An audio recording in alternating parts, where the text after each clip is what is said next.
Nah, lanjut lagi.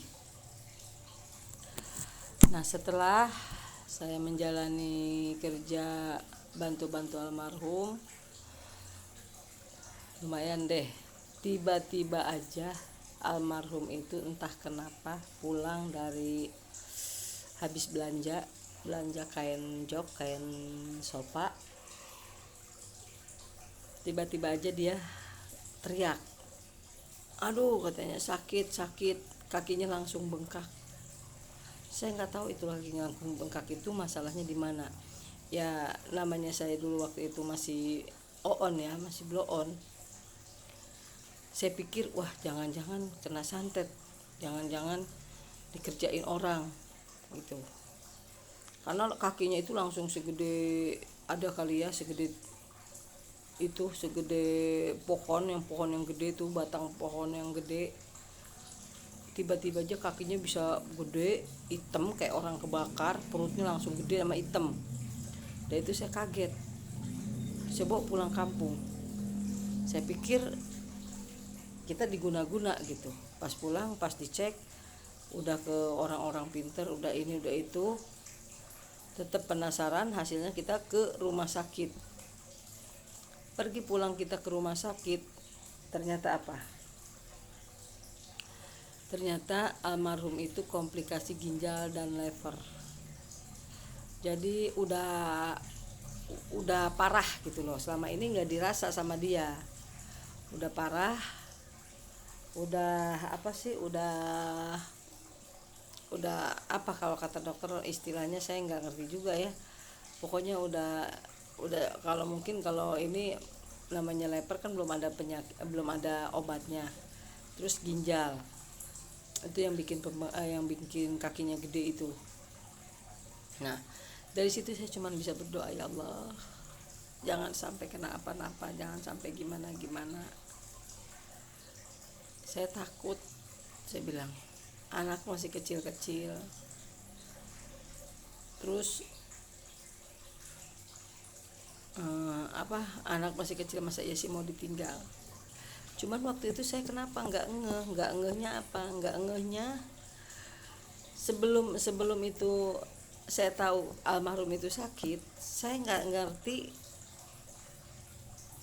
ya nggak punya perasaan macam-macam. Cuman saya gini aja, waktu itu ada pernah saya 1 tahun lebih lah, 1 tahun hampir 1 tahun setengah, perawalan almarhum mau sakit nih, sebelum dia kena begitu. Jadi saya begini, emang saya nggak banyak nanya, nggak banyak apa, cuman saya curiganya gini, nih orang kenapa ya, apa saya ibaratnya nggak menarik, apa saya ibaratnya udah nggak bisa bikin seneng suami.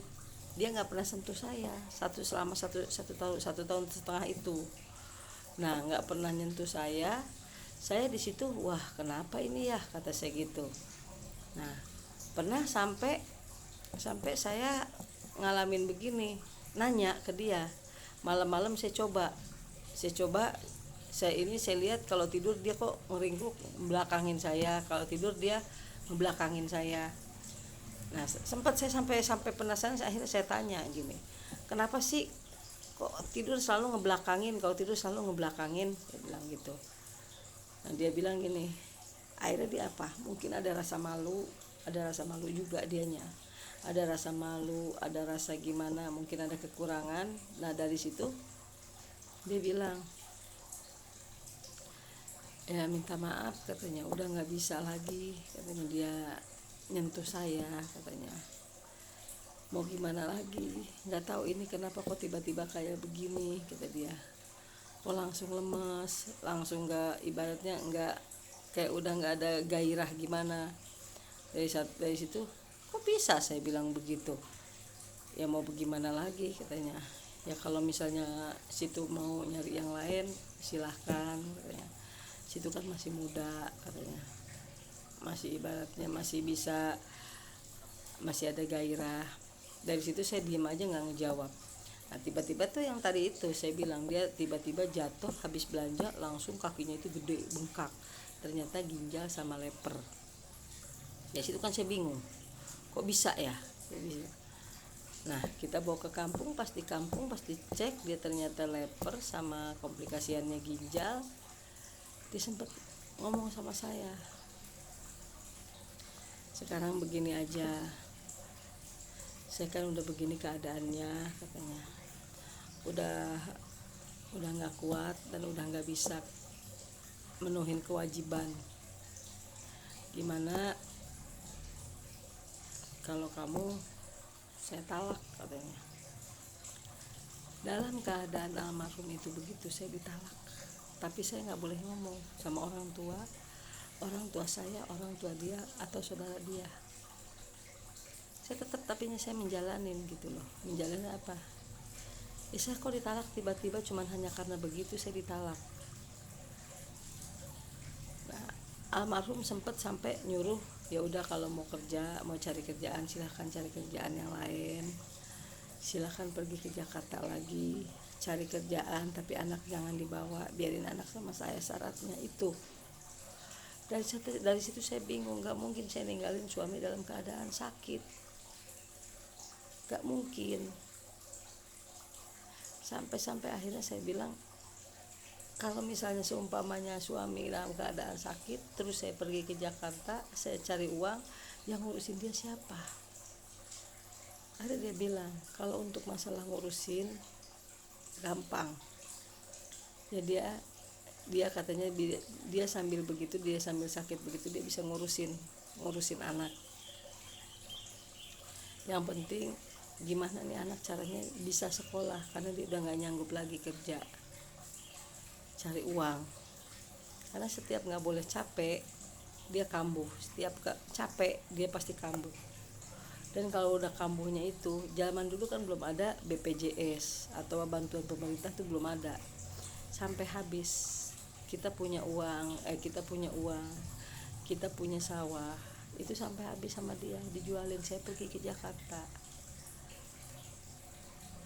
ya ibarat mungkin dia nggak ngomong-ngomong ke saya juga nggak enak kali ya, mau ngomong buat biaya jual sawah, jual tanah, buat berobat. Nah sementara saya waktu itu pergi ke Jakarta, dan saya pergi ke Jakarta waktu itu dalam keadaan saya bingung mau kerja apa mau jadi pembantu atau mau jadi apa, saya nggak ngerti. Sementara ijazah kan saya nggak punya. Nah dari situ saya kayak orang gila, bingung, kerjaan belum dapet, saya nyari kuliah, akhirnya gimana, celetuk. Waktu itu saya numpang di tempat teman. Nah pas numpang begitu, ada kerjaan sedikit-sedikit,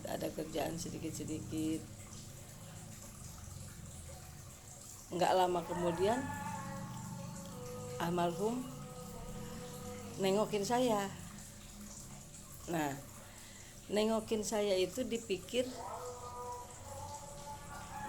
saya itu di Jakarta itu tidur barengan sama orang laki itu loh. Karena pas waktu itu begini, waktu itu kan temen kita rame-rame tidur barengan, bukan ngontrak, kita semua